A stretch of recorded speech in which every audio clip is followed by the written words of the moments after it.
Ayan na yung final ng ating dinakdakan. Ayan, napakabango. Sobra bango. Amoy na amoy yung inihaw. Yan, ganyan lang ba yung paghihiwa? Ganito lang ang paghihiwa ko kasi dinadaan ko lang ng magandang rolls ko rito para Ayan. Iniihaw mo na yan, napakabango. Ayan o. Ayan o. Napakaraming yan. Napakadami yan, malasang malasa yan. Binili ko doon sa ayon yung gano'n yung anuhan.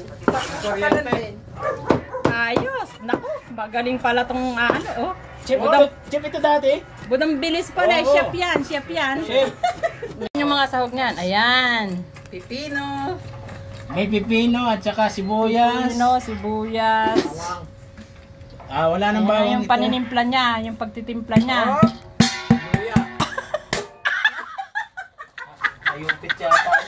Maraming asin yan. Kailangan maraming asin, oh. Oh, asin. Yan, asin. Ayan. Paminta. Bulat. Konting paminta lang.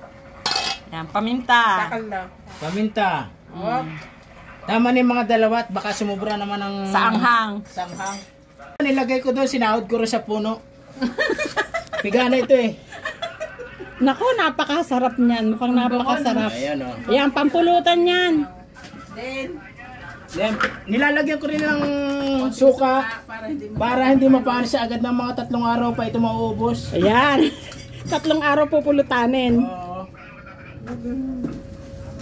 Counting bitchin. Ito yung pinaka-the best. Ito yung number 1 kargado. Ayos. Nako, napakasarap nito. Pulutan. Nasa na yung mayonnaise natin? Napakasarap oh. Wala pang mayonnaise yan. Wow. Hinahinay lang pagkain yan kasi marami talagang taba. Gamit naming mayonnaise. Oh, mayonnaise ha, ladies choice pa yan. Ladies' choice yan. Sarap talaga nito.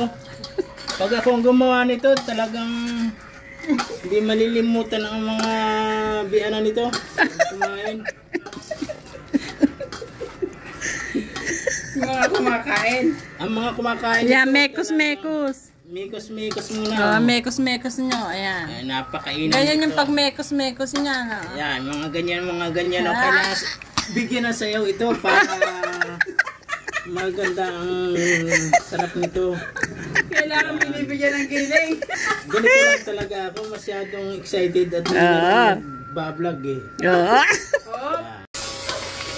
Ayan na yung final ng ating dinakdakan. Ayan, napakabango. Sobra bango. Amoy na amoy yung inihaw. Yummy. Talaga pag inihawan. Oh, mabango talaga pag inihaw. Ayan, nilagyan na yan ng mayonnaise. Siling pula, siling green. Napakasarap. Yan, para sa pares yan. Napakabili ng pares dito dahil malasang malasa yan. Yan yung baka, laman ng baka.